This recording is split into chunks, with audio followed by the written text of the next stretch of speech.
Hey everyone, Anthony Melchior here, and today I will be talking about the top 5 time wasters of an entrepreneur. So let's get right into it. Now, personally, I try to be as efficient with everything I do as possible. I If I could get 10 hours of work done in 8-hour days, that's great. I don't want to be working all day. I became an entrepreneur so I could have more time to myself. I want to be with family, I want to be with friends. I don't want to be working 20 hours a day and sleeping 4 hours a day.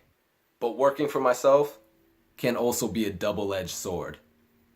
Me being my own boss, working from home, I can get a little bit lenient or lazy at times with the efficiency I'm working at.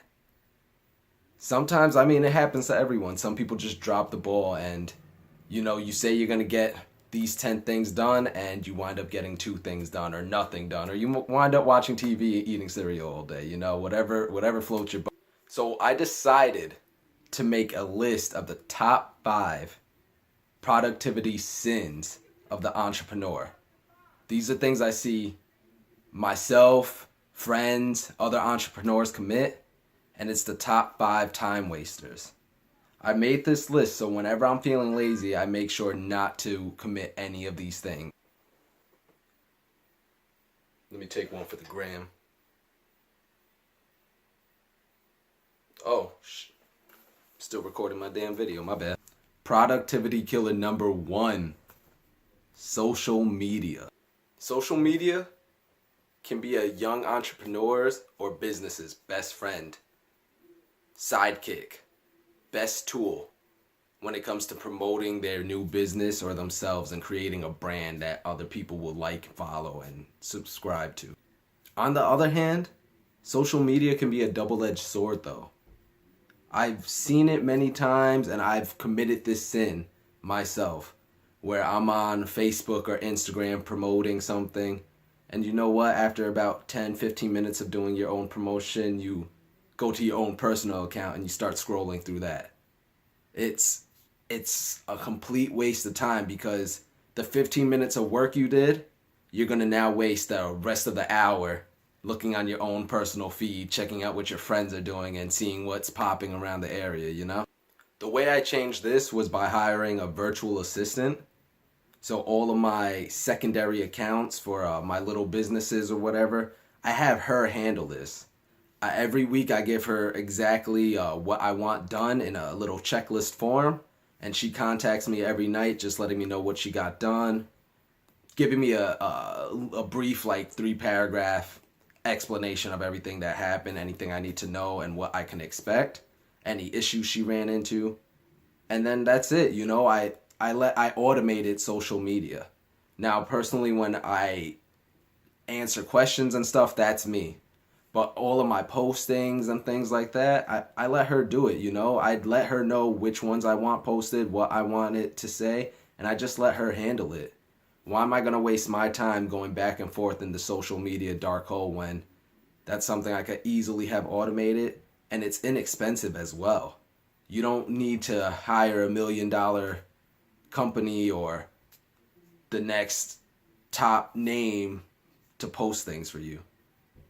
If I had a little brother, he'd be posting it. If my dog was smarter, he would be posting it. So, any entrepreneur who's getting stuck into that social media aspect, automate it. Save yourself some time, save yourself some stress.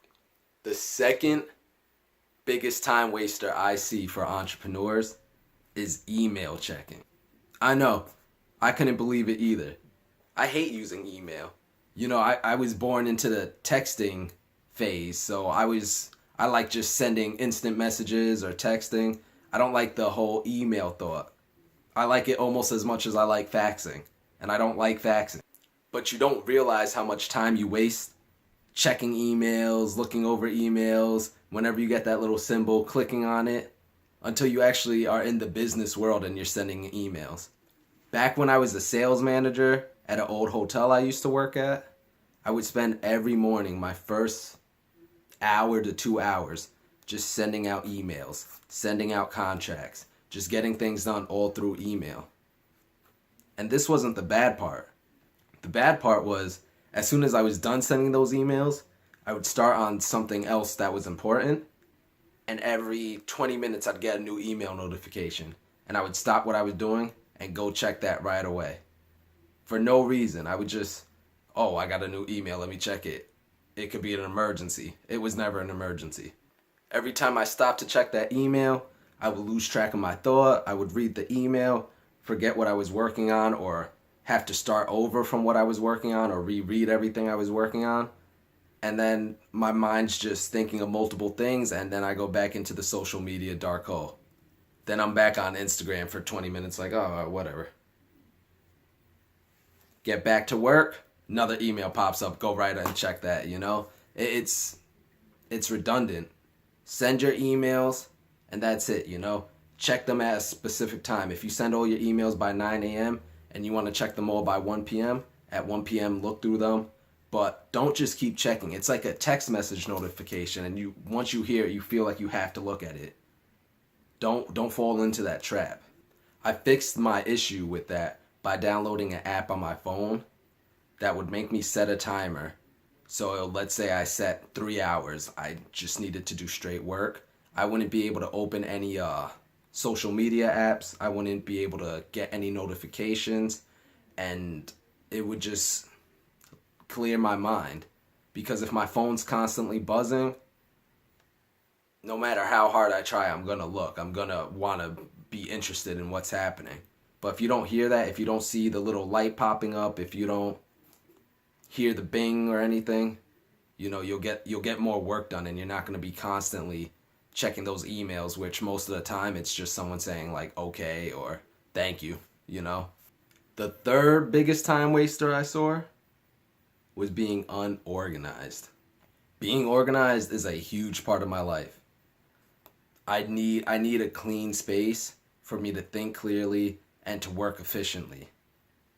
And even though when I was working at the hotel, my office was always immaculate, always clean, everything was always in place. I always had the tools I needed. But the one thing that wasn't organized was the work I needed to get done that day.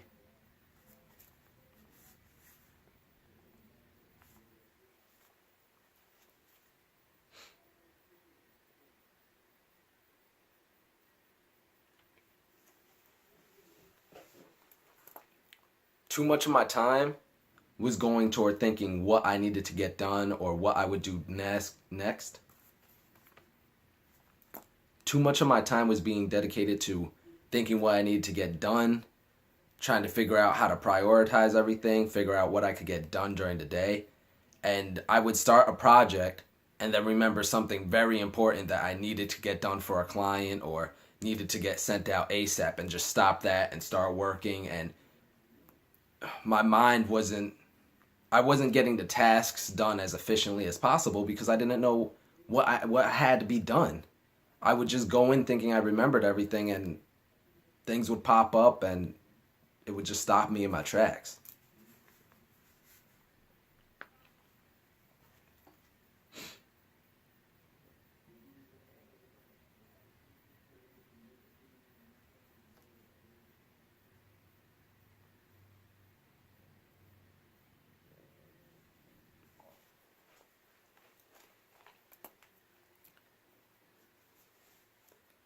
So what I started doing was, at the beginning of every week, I'd write out a list of what needed to be done that week. And I would highlight it and prioritize anything that was important. So anything that needed to be done ASAP or was very important, even if it took longer, red highlight. Anything that was medium, you know, I need to get done, but it doesn't have to be right away, yellow. And then anything that was just, if I have extra time or free time toward the end of the week, I would highlight in green. And then I would break it down by days. So on Monday, Tuesday, Wednesday, I'd write down a list of things I needed to do, and I would do the same for Thursday. And then Friday I would try and use as a free day just to get whatever I didn't get done. And then after every day, at the end of every day, so at the end of Monday or at the end of Tuesday, I would dedicate a half an hour just to check over my list to see what I got done. If I have more time, continue working on something. If I didn't get it done, make sure to push it over to the next day and prioritize it. And I was just running so much more efficiently. And it was crazy because let's say I put 5 tasks down.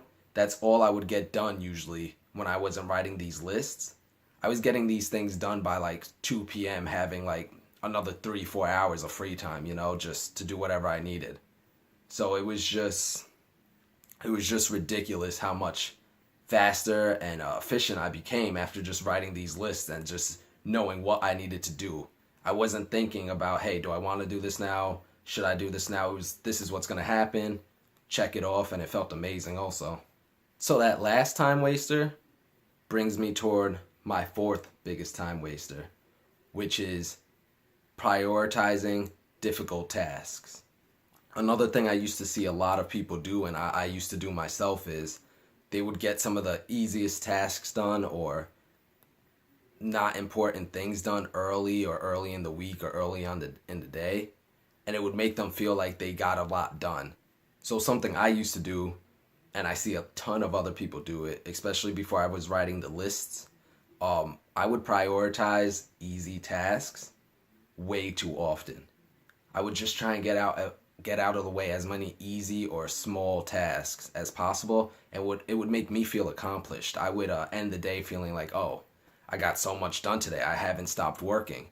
But in the bigger scheme of things, I didn't get really anything important done because none of those tasks were priority. None of those tasks had to be done. They were more just things to keep me occupied. But anything that was important, like go on this sales call or do this training with your client or whatever, never got done. So it would be like my weekly goals or my weekly list was just piling up because everything I needed to get done was getting pushed toward the back. This was like in high school when you get an essay or a research paper that's due at the end of the semester, and you wait till the last day to do it, and then you're rushing and you're just like, oh crap, why did I do this? I'll never do this again. And then your next research paper, you do the same thing. That's exactly what I was doing. This is why when I started writing down those lists, I started prioritizing the difficult tasks first. Anything that was very important or difficult, just get it out of the way. As soon as I got that check mark off, it actually felt like I accomplished something, and I just got a lot done. So even though I might only get 2 things done during that day, it was 2 important things I didn't want to do. So it just, my rest of the week just felt so much freer because I only had small tasks to do now. So it just, everything moved more efficiently. The last time waster I noticed, I actually picked up because I see a lot of my clients do this. I see a lot of people who ask me for help do this, and it's being a perfectionist. Now, there's nothing wrong with double checking your work, making sure everything's done correctly, or hitting spell check or having a friend check things over. The problem I was seeing is when entrepreneurs were too afraid to continue because they weren't sure if everything was perfect. I remember speaking to a client who was trying to build an online dropshipping website, and she had so much fire and passion about this and tons of research, and I thought she was going to be one of my best, like, easiest clients ever because she knew so much. I didn't really have to teach her a lot. She just wanted reassurance. So it was great. I mean, things were moving along. She knew all her suppliers. She was building websites and everything. And then I stopped hearing from her for a little bit, and I stopped hearing her progress reports. So I remember contacting her, and I'm like, hey, how's everything going? What's up? Where are you with your project? And she stopped everything, and I couldn't understand why. I was like, what happened? Like, funding, something happened personally, something else get in the way? And she stopped everything because she didn't know which color logo she liked for her website. When she told me this, I couldn't believe it. The logo was the same for both, by the way. Just the only difference was the color scheme. And she couldn't decide which one was better. And she literally stopped making her website because she didn't want her website with the wrong logo, stopped the production because she didn't want her production to have the wrong logo. She needed this logo perfect, and she couldn't even choose the colors. And she literally, like I said, wasted about 3 weeks of her time deciding between this. And not only did she waste valuable time and money, she literally, no more than 7 months later, after she chose the logo, switched the whole logo. It wasn't even like she switched the color scheme, just switched the whole logo. I remember telling her just pick one. It wouldn't make a huge difference, but I felt like she was waiting for the stars to align and just needed to see the clear cut, like wait for it to pop up in her dreams. And I get why new entrepreneurs do this, because it's like everything feels like a first time. It's like it's like how parents feel about their first baby, where everything has to be perfect. If the baby sneezes funny, they're at the emergency room, you know? So that's how she was with this project and with this logo. But there was no need for that. And she sees it now, and we actually spoke a few weeks ago around the holidays, and we laughed about it because she was so stressed over this little thing where it literally doesn't even play a part in her business anymore. So if you're a new entrepreneur, or even older entrepreneurs, things won't always be perfect. Sometimes the hardest, most difficult choices will lead to the greatest results. If everything's going easy, there's something wrong. You will have to make choices you don't know the answer to. And it's okay to consult people.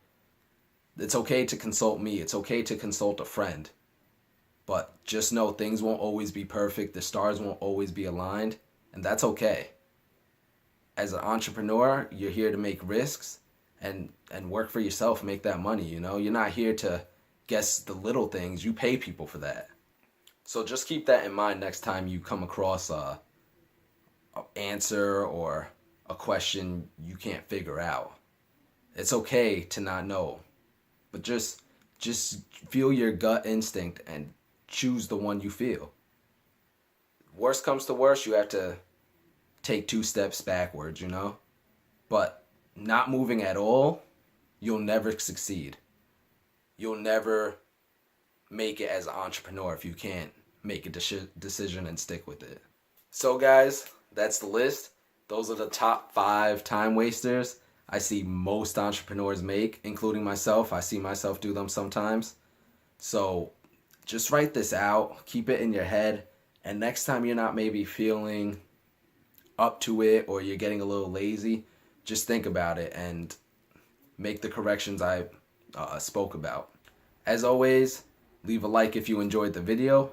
Comment below if you think I left any big time wasters out, or maybe something that affects your life so other people could see and probably complain about it as well. And subscribe if you want to see more videos. And thanks guys, and out.